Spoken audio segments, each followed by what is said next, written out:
নমস্কার। আজ আবার একটা ভিডিওতে হাজির আপনাদের সঙ্গে আমি ঋষিকেশ। জানি আর বলতে হবে না, তবুও কারোকে মনে করিয়ে দিতে হয়, তাই বলা।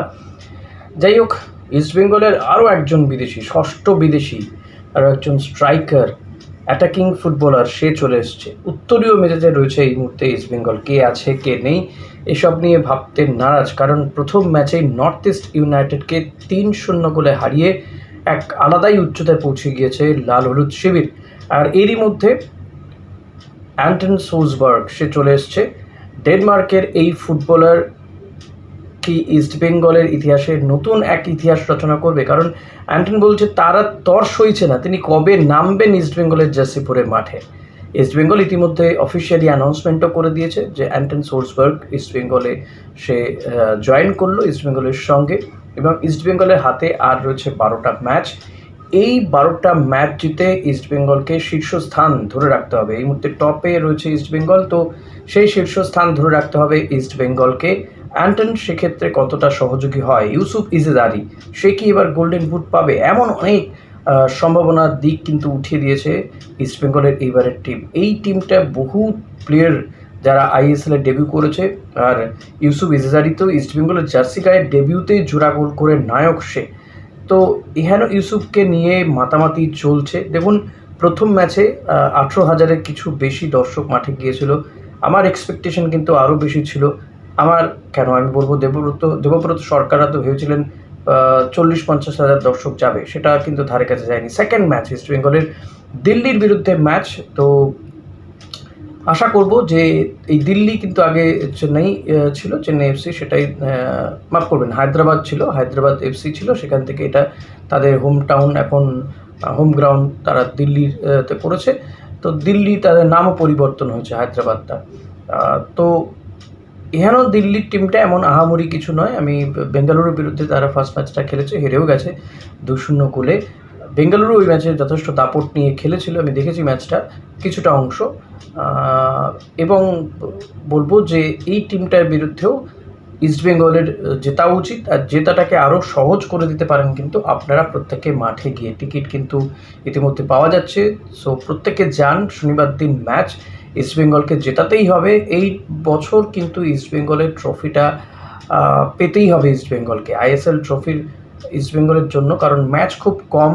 একবার যদি কেউ তলিয়ে যায় বা মানে কি বলবো, তার ফর্ম পড়তে থাকে, ফেরত সে আর আসতে পারবে না। তাই ফর্মে যখন টপে রয়েছে, একদম টপ নচ ফর্ম ইস্টবেঙ্গল দিয়েছে ফার্স্ট ম্যাচেই, তো সেটাকে ধরে রাখতে হবে, এই ফর্মটা ধরে রাখতে হবে। আর অ্যান্টন সোলসবার্গ, এই ড্যানিশ স্ট্রাইকার, মাত্র 25 বছর বয়স কি 26 বছর বয়স, এই প্লেয়ারটি কিন্তু ইস্টবেঙ্গলের জন্য মানে লং টার্ম কিন্তু সে একটা অ্যাসেট হতে পারে ইস্টবেঙ্গলের জন্য।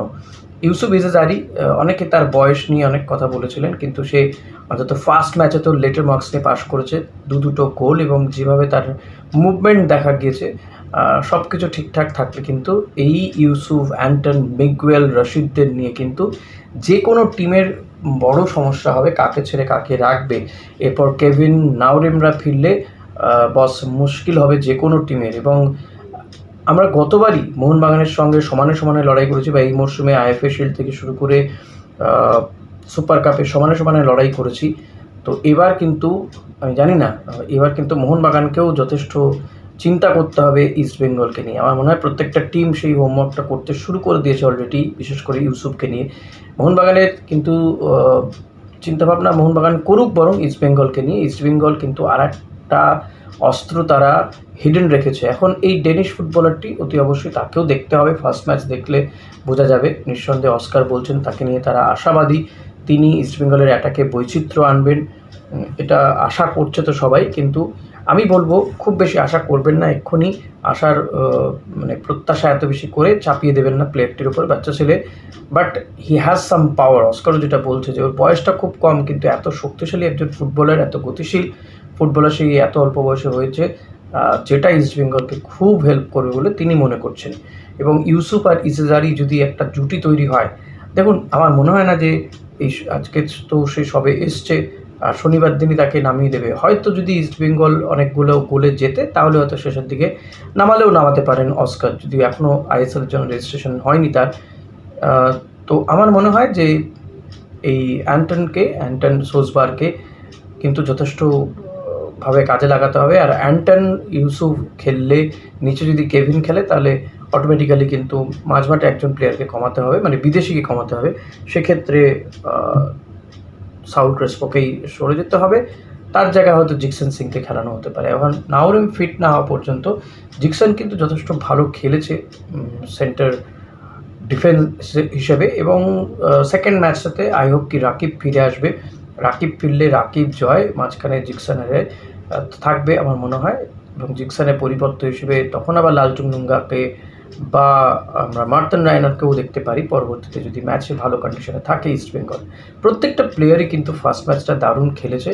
এখন আরও 12টা ম্যাচ ইস্টবেঙ্গলের হাতে, আর এই 12টা ম্যাচে জিততে হবে ইস্টবেঙ্গলকে, তাহলে কিন্তু ট্রফি পাবে। এটাই টার্গেট হওয়া উচিত। তবে ইস্টবেঙ্গল মনে করছে তারা ছোট ছোট টার্গেট করছে, পরের ম্যাচটা নিয়ে ভাবছে, এবং এটাও হোম ম্যাচ, এটা একটা বড় পাওনা এবারে ইস্টবেঙ্গলের জন্য।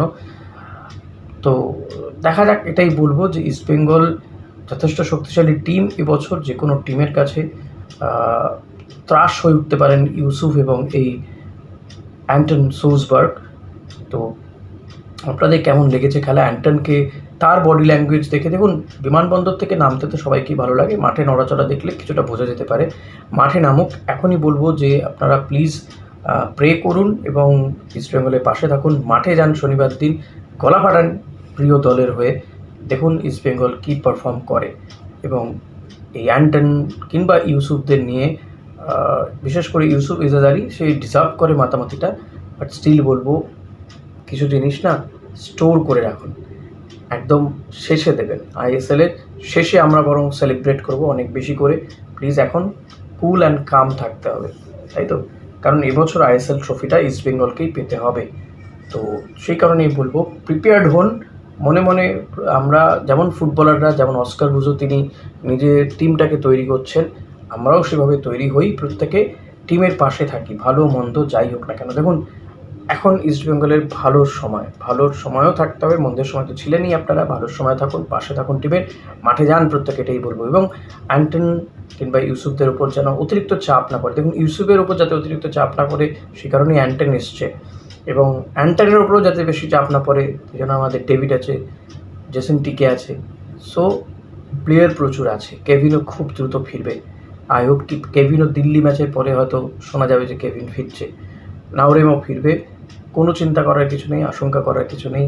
ম্যাচ দেখুন ফুরফুরে মেজাজে, ম্যাচ ভালো হবে, টিম ভালো খেলবে, এই কামনা করি। এই ভিডিও এখানে শেষ করছি। ভিডিওটা ভালো মন্দ যাই লাগুক জানাতে ভুলবেন না, কমেন্ট করবেন, সাবস্ক্রাইব করে নেবেন যদি আপনি চ্যানেলে নতুন হন। Thank you.